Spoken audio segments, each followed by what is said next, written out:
In this episode, we're going to discuss what is the next platform for Gen Z and where is the future taking this very impactful generation. With so many different platforms, Instagram, Facebook, LinkedIn, YouTube, and their purposes evolving daily, navigating social media can be, well, complicated. Welcome to the Social Media Sucks podcast from Cubco, Social media really sucks. where we unpack the latest trends and help remove the suck from social media. Welcome back to the Social Media Sucks podcast, guys.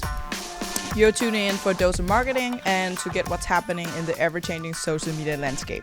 And a constant we have with us is Chris Cobbinus, our CEO. What's up, guys? And then, as always, now we have our lead strategist, Andy Demnian. Hello, guys. It's good to be a constant now. Like, I Yes, feel like exactly. I'm way more in the flow. Yeah, you're also a constant. You've been in the last ones Yeah. for sure. We haven't had any guests. Yeah. You've been here a lot. It's great. Yeah. So let's get into it, guys. Which platform do you think brands should keep an extra eye for if they want to work with Gen Z as an audience? I mean, we talk about TikTok a lot.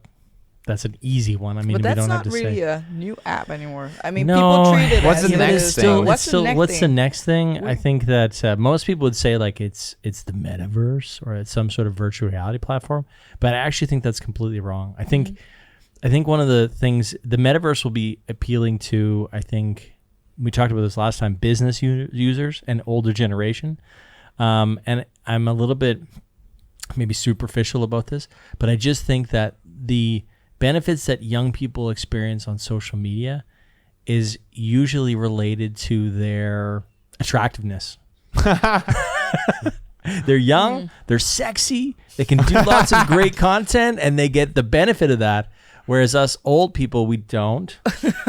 So we obviously need to move to the metaverse where our good looks don't matter.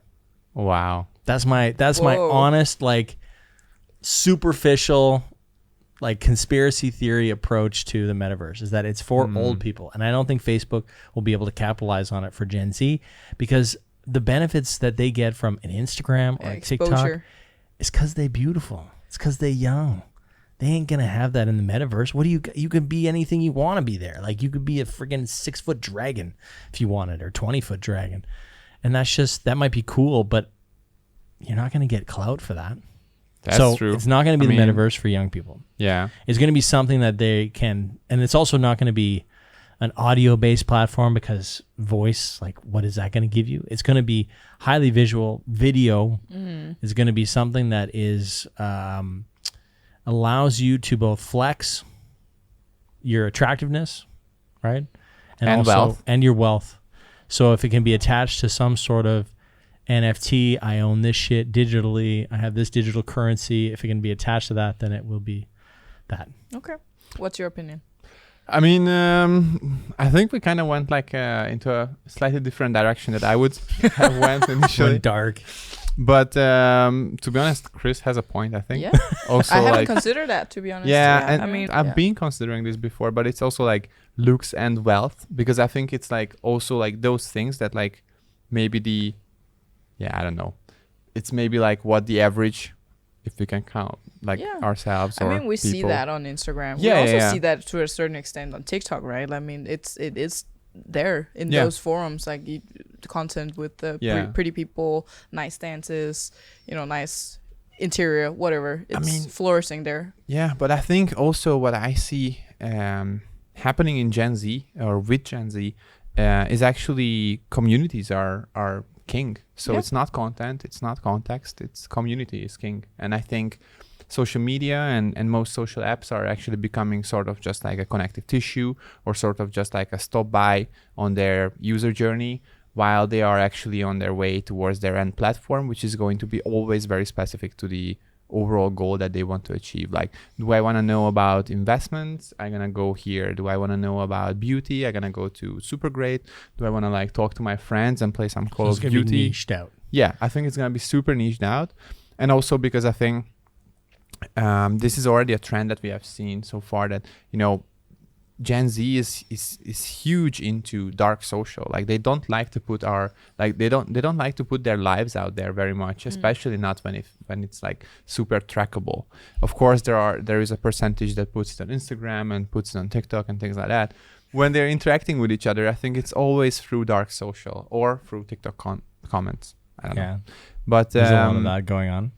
Yeah, I don't know. Yeah. And then the other thing is like, could you imagine like an app that is like super great, but for everything social? So it has basically long form content, it has short form content, it has everything that you need. Like, Yeah. how great would that be? Yeah. I mean, I think that it's also, I think TikTok's going to dominate for many years to come in the Gen Z category. And I think the only thing that could maybe sort of kick it off is something that pays the creators, is a creators for creators sort of thing. Because we're seeing, you know, I shared a video the other day about like people want to be influencers now. Like that's what they like. If we look at my kids, when I ask them what they want to be when they grow up, I want to be a YouTuber. I want to be a TikToker. Like that is their job description, which I'm not super happy about. I think they should be lawyers or doctors or dentists or something like tangible, because I think the influencer thing is like your commodity is attention. Yeah. And it's just, Superficial. it's superficial. Like I'm in social media. I get it. Like guys, like we deal in attention every day. But I do think that those next platforms are really going to be for creators, by creators, you know, funded well so that you get paid for the content that you develop. And that might be TikTok, that might be an offshoot of something else. But it's definitely going to be a corporation like that's not attached maybe to the old guard. Like that's why I think also, like you said about the data side, is that there's a little bit of a privacy sort of thing. So people feel like, oh, I don't want my data with Google, or I don't want my data with Facebook, or I don't want my data with Apple. I want my data with this brand new company, this indie brand. And it feels cool to be with an indie brand. It's also until why they get hacked. Yeah. But it's also why we saw indie brands sort of, you know, pop up in other spaces being super popular, right? So No, I think that's a good point. But overall, another thing is like on the side of communities, what I've seen like popping up is these like more sort of exclusive communities, these like sort of gated communities, and also pay to get in. Yeah. And also, I think it's very interesting to see how much Patreon is sort of winning in the space at the moment. Like people are willing to pay for exclusive content, no matter where, until it's not like controlled by a brand, but rather by a creator or by a peer. So I think it's super interesting to see that. Yeah. You pay for the premium content. Yeah. I think what people are experiencing is like the content overload, that they just want the good stuff. So they're willing to pay. It's a little like, you know, we pay for streaming now of all sort of songs, and we want access to everything. And we're willing to either have the free version of Spotify or actually pay because we don't want ads and we want access to everything. Yeah, exactly. And I think also people kind of use, you know, platforms to connect with other people or get inspired, get educated. So I think that's why they also don't want to use or waste time just scrolling through, right? They just actually want to get to the stuff where they can be educated, inspired, or just get whatever they want from the content they consume. Yeah. I think TikTok will actually start to have categories. Like they're very much in the For You page, but I do think like when you're going to discover, you're going to get way more categories of content. That's a big weak spot for like, TikTok, I think, discoverability. But you'll have stuff like movies and plant talk and health. Yeah. Like I think that they'll start to and I think those communities. Yeah, exactly. And I think they'll stick you in there, and then you'll have a place in that spot. And but you don't think that Instagram has the potential to? No. Instagram is kind of on the way out, I think. Like their whole brand is damaged, I think.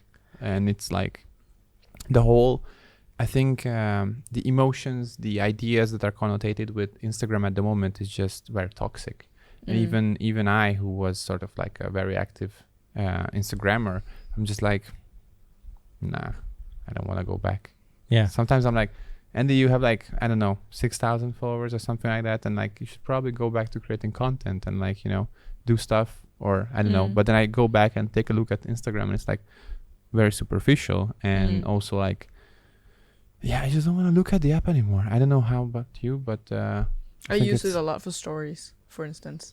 Because I like the way of communicating, and it's a second inbox for me, like messages and etc. So it has that practical side, I think, also to it. No, that's true. So I think it works very well as a DM system. Exactly. Like it's a very good DM system. I'm not that negative actually on Instagram or they're if I think they still have a fighting chance. Maybe in I'm my just opinion. to maybe be I'm honest. just going through my, I don't know, self-aware marketeer phase, and then in a bit I'm going to be a bit more positive about But we'll social. never know. Yeah. No, I don't think they. I think that what I think is interesting is that Instagram has to realize that if they don't turn this around, and here's my advice: if Instagram you're listening, you need to have greater reach than TikTok is offering other people, because we are all getting that dopamine hit when we post to TikTok and we have 1,000 views, 10,000 views, 100,000 views, 1,000,000 views. You can't get that on Instagram. You will not get that on Instagram. I'm very sorry, but like it just doesn't exist there. And so you have people that are spending time in the app because it fuels their dopamine when they post, because they go, oh, okay, people are paying attention. And that is simply because TikTok is geared towards showing the content to more people. If Instagram wants to maintain its spot in any of this discussion, they need to say, we need to give them back their reach. Yes. Because they took it away. I'm very sorry, but that's the reality, is that they said, all right, 2% reach across the board, or 3% reach, or whatever it is that they've decided. And it doesn't really, they don't really say, okay, we're going to give stuff a fighting chance in the Explore or in the feed. We're gonna push stuff out to a Discover This page, because, you know, I've seen it more actually. They've seen like, hey, you follow this page, you might like this page as well. And I've seen that happening more and more. And I think that's Instagram's answer to trying to give creators more reach. But they need to unlock it. They need to say, okay, we fucked up. We went too far. Yeah. We capped everybody too much, because that's how you're going to get them back, because they're going to go, oh, okay. And you can't reach anybody that in your stories that, you know, you're not don't already follow following you. you, Yeah. and you can't, it's only Reels that you have that opportunity. Yeah. And so they have to rethink what they're for. And they have to realize that most people, yes, they want to communicate with others.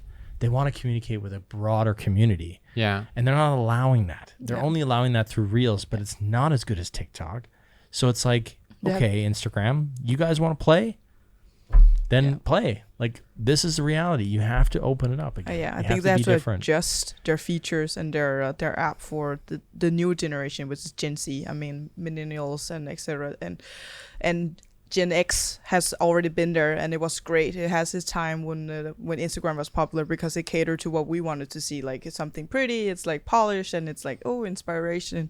But now it's more authentic, and the Gen Z also want inspiration, but they kind of want a different approach. They have a different value than what we used to have.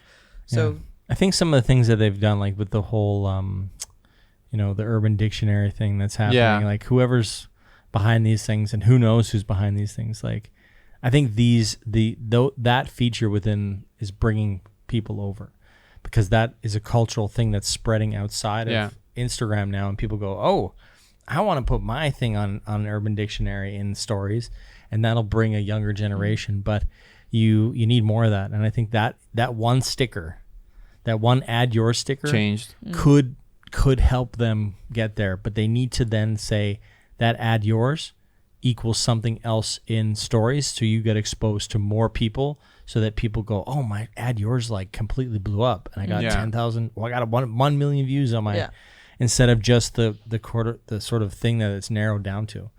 So if I was in charge of Instagram, that's what I would be doing. I'd be saying, okay, everybody, we're gonna open up the floodgates here. Tomorrow I'm making an add your story. Decided. Nice. So what are you guys most curious about for Gen Z and brands? Curious? Yes. For brands and Gen Z? Yeah, with the new apps or communities or whatever. What are you guys most curious about in the future? I'm very curious to see where Super Great will go. Super Great? Yeah, I'm super stoked about the app, and I think it has great potential, and it's going into that direction where it's like super community empowerment focused, and the brands are sort of just like let in as sort of like a side gig, and it very much seems to me that the brands are losing power, and I think they should maybe try to sort of also, you know, accept it and maybe take a different stand, instead of like, hey, I want like, you know, 5 seconds of your attention, into like, how can I help you? you know. So I think I'm very curious to see how that will work out and yeah. what other platforms will come, because there is always a new flood of content and platforms. What about you, Chris Carbonas? I think I'm mostly curious about how digital assets is going to play out in social. Like, I really think the whole NFT thing is something that I'm very much like following on the sidelines. I've bought some, I've got into some, I've seen some of those things, and I really think that when brands are developing their next campaigns, their next products, if they aren't thinking of sort of a digital offshoot of that, some sort of digital asset, then I think they're missing out on sort of that opportunity. So I think that's what I'm most curious about, is how are brands going to own that, and how is that going to devalue the other things in our life? Like, you know, when you own the digital asset of something, is that worth less than the physical? Like, if you had a digital version of a Michael Jordan rookie card, is that worth less than, or is that worth more than? And I think I'm also thinking, like, why isn't it like connected? So it should actually increase the value, because now you have the physical version and you should have the digital as well. Yeah. And I think it should not be possible for person A to own the digital version while person B owns the physical version. And this is the interesting thing. That's the curious thing that I'm worried about, is that how are brands going to do that? How are they going to say, here's the physical and also here's the digital, and sort of make that work, and make sure can you sell off the digital, and how much is that worth, and all those things that I think brands will need to sort out in the next little while. Yeah. So that's Gen Z. I think that's like probably within their generation, within the next 10 years, it's going to be a massive sort of discussion. Yeah. Thank you guys for sharing. So to recap, we just talked about what platforms brands should keep an eye out for if they want to work with Gen Z. And the conclusion is we can't really highlight a certain app, but we can definitely see a trend rising in Gen Z seeking out communities, and they want authentic content. They want those niche kind of areas of the digital space. So we're going to keep an eye on apps who cater to that need, and sites that cater to that need for that matter. And then, of course, a little prediction into the future is where Super Great is going to go, how that will carry out, because it puts the creators first and brands second. And Chris is curious on NFTs and how the digital assets will be turning out in the future. Also very relevant for Gen Z. Thank you guys for listening. And Thank you so much. Thank you so much for listening. See you Please guys next time. subscribe, leave your feedback, your thoughts, your likes and dislikes with us, and get a chance to win a $100 gift card to Amazon, Chris's favorite site. I've got a new favorite site. Oh, okay. AliExpress. AliExpress. There we go. So next time you will get a $100 gift card to AliExpress. Who knows? But for now, it's still Amazon. Ah, crap. So you're stuck with that. Fine, it's for Amazon. now. So thank you guys for listening. Thank you. Tune in for the next one. Thanks, See you guys. next time. Bye. See you. This has been the Social Media Sucks Podcast.